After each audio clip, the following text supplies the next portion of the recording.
లంబాక్ష సమాంతరక్ష సిద్ధాంతాల గురించి చర్చిద్దామండి. ఇక్కడ మనకి మరి జడత్వ భ్రామకానికి సంబంధించి ఈ రెండు సిద్ధాంతాలు ప్రయోజనకరమైనవి. జడత్వ భ్రామకానికి సంబంధించి ఈ రెండు సిద్ధాంతాలు ప్రయోజనకరమైనవి. మరి లంబాక్ష సిద్ధాంతం చూస్తే ఒక సమతల పటలానికి లంబంగా ఒక బిందువు గుండా పోయే అక్షం పరంగా దాని జడత్వ భ్రామకము, అదే బిందువు గుండా పోతూ పరస్పరం లంబంగా ఉన్న అక్షముల పరంగా ఉన్న జడత్వ భ్రామకాల మొత్తానికి సమానము. ఒక సమతల పటలానికి లంబంగా ఒక బిందువు గుండా పోయే అక్షం పరంగా దాని జడత్వ భ్రామకము, అదే బిందువు గుండా పోతూ పరస్పరం లంబంగా ఉన్న అక్షముల పరంగా ఉన్న జడత్వ భ్రామకాల మొత్తానికి సమానము. ఇక్కడ IZ = IX + IY. ఇక్కడ IZ అనేది z అక్షం పరంగా జడత్వ భ్రామకము, IX అనేది x అక్షం పరంగా జడత్వ భ్రామకము, మరి IY అనేది ఏంది y అక్షం పరంగా జడత్వ భ్రామకము. ఇక్కడ m ద్రవ్యరాశి గల కణము P వద్ద XOY తలంలో ఉందనుకుందాం. ఏ తలంలో? m ద్రవ్యరాశి గల కణము P వద్ద ఏ తలంలో? XOY తలంలో ఉందనుకుందాం. దీని నిరూపకాలు మనకేందండి? XY. ఈ కణము y అక్షం వెంబడి x లంబ దూరంలో, x అక్షం నుండి y లంబ దూరంలో, z అక్షం నుండి r లంబ దూరంలో ఉన్నదనుకుందాం. y అక్షం పరంగా కణం యొక్క జడత్వ భ్రామకం అప్పుడు ఏమవుతుంది అంటే mx² అవుతుందండి. y అక్షం పరంగా mx². y అక్షం పరంగా కణం యొక్క జడత్వ భ్రామకము అప్పుడు IY = σmx² అవుతుంది. x అక్షం పరంగా కణం యొక్క జడత్వ భ్రామకము my². ఓకే, మరి x అక్షం పరంగా కణం యొక్క జడత్వ భ్రామకము IX = σmy². ఓకే, మరి z అక్షం పరంగా జడత్వ భ్రామకము మరి mr² అండి, mr². ఓకే, z అక్షం పరంగా కణం యొక్క జడత్వ భ్రామకము IZ = σmr², అవుతుందండి. మరి mr² అవుతుంది. పటం నుండి మనకి ఇక్కడ చూసినట్లయితే r² = x² + y². IZ = σmr² m, ఇక్కడ మనం r అంటే x² + y²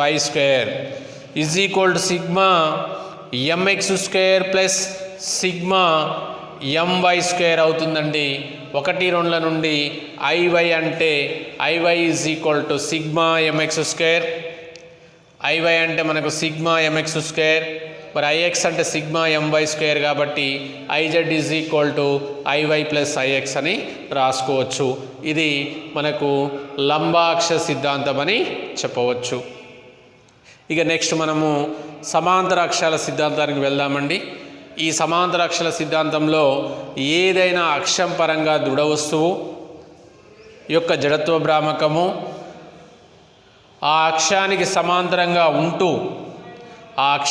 సమాంతరంగా ఉంటూ మరి ఇక్కడ మనకు అక్షానికి ఏ విధంగా సమాంతరంగా ఉంటూ మరి ద్రవ్యరాశి కేంద్రం గుండా పోయే అక్షం పరంగా జడత్వ భ్రామకము మరియు దృఢ వస్తువు ద్రవ్యరాశి మరియు ఆ రెండు అక్షముల దూర వర్గముల లబ్ధానికి సమానం. దృఢ వస్తువు ద్రవ్యరాశి మరియు ఆ రెండు అక్షముల దూరముల యొక్క వర్గముల లబ్ధానికి సమానము. ఇక్కడ మరి I0 is equal to IG plus MR square. ఇక్కడ M అనేది సిగ్మా M అనేది వస్తువు ద్రవ్యరాశి, R అనేది అక్షముల మధ్య దూరం, IG అనేది ఏంటిదంటే మనకు G గుండా పోయే అక్షం పరంగా జడత్వ భ్రామకం అని చెప్పవచ్చు. మనకి ఈ విధంగా పటము O, మరి G ఎంత దూరంలో ఉందండి, R దూరంలో ఉంది. Z1 Z2 ఇక్కడ మరి P అనే కణం M వస్తువు యొక్క ద్రవ్యరాశి. వస్తువులో P వద్ద M ద్రవ్యరాశి గల కణంను తీసుకున్నాము. వస్తువులో P వద్ద M ద్రవ్యరాశి గల కణం తీసుకుంటే మరి ఇక్కడ మనము మరి POను PGలను మరి కలిపిన తర్వాత OGని కల్పగా వచ్చిన గీతకు లంబంగా P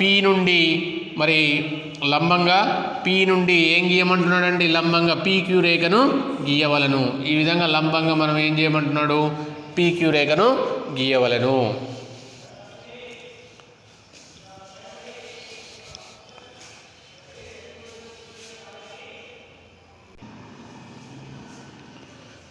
ఇక్కడ O గుండా అక్షం పరంగా P వద్ద జడత్వ భ్రామకం. మరి ఇక్కడ M into OP square. Okay, M into OP square. O గుండా అక్షం పరంగా జడత్వ భ్రామకము ఇక్కడ M ఇంటూ మనకు PG స్క్వేర్ అండి, PG స్క్వేర్. మరి G అక్షం గుండా అంటే మనకు మరి ఏమవుతుందండి, PG. Okay, PG. Okay, M into IG ఏది G గుండా అక్షం యొక్క జడత్వ భ్రామకం చూసినట్టయితే మనకి మరి IG is equal to sigma MPG square. ఇప్పుడు G గుండా అక్షం పరంగా జడత్వ భ్రామకం చూసినట్టయితే IG sigma M into PG square అండి. ఓకే, OPQ త్రిభుజంలో ఇక్కడ చూసినట్టయితే OPQ త్రిభుజంలో మరి OP square is equal to ఇక్కడ కూడా మనకు G గుండా గల అక్షం పరంగా కణం యొక్క జడత్వ భ్రామకము M ఇంటూ PG స్క్వేర్ అండి. ఎందుకంటే G గుండా అంటే మనకి ఇదే కదండి కణం యొక్క జడత్వ భ్రామకము M into PG square. G గుండా అక్షం పరంగా కణం యొక్క జడత్వ భ్రామకం IG is equal to sigma M PG square. Okay, OPQ త్రిభుజంలో ఇక్కడ OPQ త్రిభుజంలో OP square is equal to OQ square plus PQ square. Okay, OP square is equal to OQ అంటే ఇంకో ఇక్కడ నుంచి ఇక్కడికండి OG ప్లస్ GQ అంటే OG square plus GQ square. అందుకనే OQ is equal to OG plus GQ plus PQ square. Okay, OP square is equal to OG square plus GQ square plus 2 into ఇక్కడ మనకేంది OG square plus GQ square. Okay, ఇక్కడ మనకి OQ square ఉంది కాబట్టి whole square అన్నట్టు. OG square plus ఇక్కడ OG plus GQ square కదా. Okay, OG plus GQ whole square కాబట్టి A plus B whole square రూపంలో ఉంది కదా. OG square plus GQ square plus 2 into OG into GQ plus PQ square. Okay, ఇది ఏంటంటే OQ అంటే మనకు OG ప్లస్ GQ, దీనికి మళ్ళీ హోల్ స్క్వేర్ అన్నట్టు. Okay, OP square is equal OG square plus GQ square plus 2 into OG GQ plus PQ square.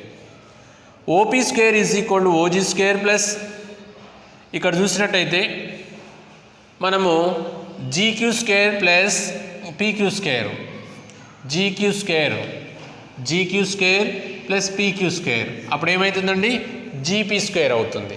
కాబట్టి మనం ఇక్కడ GP స్క్వేర్ రాస్తామండి.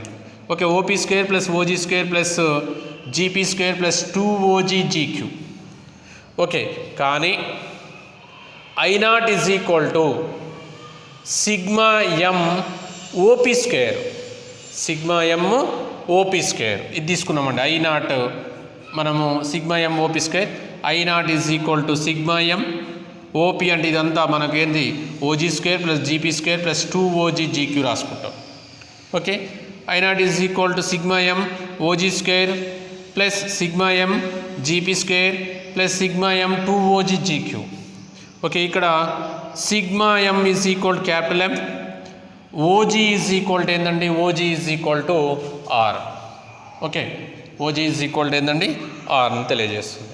ఇక్కడ ఐజీ ఈజ్ ఈక్వల్ టు మనకు సిగ్మా ఎం పీజీ స్క్వేర్ అండి, sigma M PG square. Okay, మరి I is equal to మరి ఇక్కడ I not కదండి, ఐ నాటు మరి ఇక్కడ ఇదేమవుతుందండి ఐజీ. ఓకే, మరి ఎంపీజీ స్క్వేర్ ఏమవుతుందండి మనకు ఐజీ. నెక్స్ట్ ఇదేమవుతుందండి ఓజీ అంటే ఇదేంటిది ఆర్. ఓకే, అప్పుడు ఏమవుతుంది MR square. Okay, IG MR square, MOG కాబట్టి MR square, sigma MR square MR square. తర్వాత 2 ఇంటూ ఓజీ సిగ్మా ఎం తర్వాత జీక్యూ అండి. Okay, sigma M GQ. ఇక్కడ కానీ ద్రవ్యరాశి కేంద్రం పరంగా వస్తువులోని అన్ని కణాల గురుత్వాకర్షణ బలాల భ్రామకాల బీజీయం మొత్తం శూన్యం. అందుకనే sigma M GQ is equal to 0. Okay, I not is equal to IG plus MR square అవుతుంది. I is equal to I not is equal to IG plus MR square అంటే మిగతా భాగం మొత్తం కూడా 0 అవుతుంది, టోటల్ టర్మ్ 0 అవుతుంది. Okay, మరి ఇక్కడ సారాంతర గమనం భ్రమణ గమనంలోని రాశులను పోల్చినట్లయితే ఇక్కడ రేఖీయ గమనం భ్రమణ గమనం చూద్దామండి. స్థానభ్రంశం x సూచిస్తే కోణీయ స్థానభ్రంశాన్ని ఇందులో భ్రమణ గమనంలో టీటా, వేగం v is equal to dx by dt అంటే కోణీయ వేగం ఇక్కడ ఒమేగా dθ బై dt అవుతుంది. త్వరణం a is equal to dv by dt, కోణీయ త్వరణం ఆల్ఫా అంటే d ఒమేగా బై dt అవుతుంది. ద్రవ్యరాశి m ఇక్కడ జడత్వ భ్రామకం I అవుతుంది. బలం F is equal to ma, torque అంటే tau is equal to I alpha, పని dw is equal to FdS, పని ఇక్కడ w is equal tau theta అవుతుందండి. గతిజ శక్తి k equal to 1/2 me square, ఇక్కడ గతిజ శక్తి k is equal to 1/2 I omega square వస్తుందండి. మరి సామర్థ్యము p ఈక్వల్ టు FV, సామర్థ్యము p is equal to tau omega. రేఖీయ ద్రవ్యవేగం p is equal to mv, ఇక్కడ కోణీయ ద్రవ్యవేగం l is equal to I ఒమేగాను సూచించడం జరుగుతుంది. ఓకే, మరి ఇక్కడ కోణీయ త్వరణం అంటే ఏమిటి అనే విషయాన్ని చూస్తే కోణీయ వేగంలోని మార్పు రేటునే కోణీయ త్వరణం అంటారు. కాబట్టి alpha is equal to d omega by dt. ఇప్పుడు మరి టార్క్ అంటే ఏంటిదండి, కోణీయ ద్రవ్య వేగంలోని మార్పు రేటును ఏమంటారంటే టార్క్ అంటారు. కోణీయ ద్రవ్య వేగంలోని మార్పు రేటును ఏమంటారు మరి టార్క్ అంటారు. కాబట్టి మరి టార్క్ ఏం తెలుసండి, tau is equal to dl by dt. మరి కోణీయ త్వరణం టార్క్ల మధ్య సంబంధం చూసినట్లయితే m ద్రవ్యరాశి ఉన్న దృఢ వస్తువు r వ్యాసార్థం గల వృత్తపథంలో ఒమేగా కోణీయ వేగంతో స్థిరాక్షం వెంట భ్రమణం చెందుతుంది అనుకుంటే అప్పుడు tau is equal dl by dt is equal d by dt I omega, l equal to I omega. అంటే టౌ ఈజ్ ఈక్వల్ టు ఏమవుతుంది, ఐని ఇక్కడనే ఉంచితే d omega by dt. Okay, మరి ఇక్కడ d ఒమేగా బై dt అనేది ఏంటిది alpha అవుతుంది. అందుకనే టౌ ఈజ్ ఈక్వల్ మనం ఏమని చెప్పొచ్చు అంటే I alpha, tau is equal to I alpha అవుతుంది.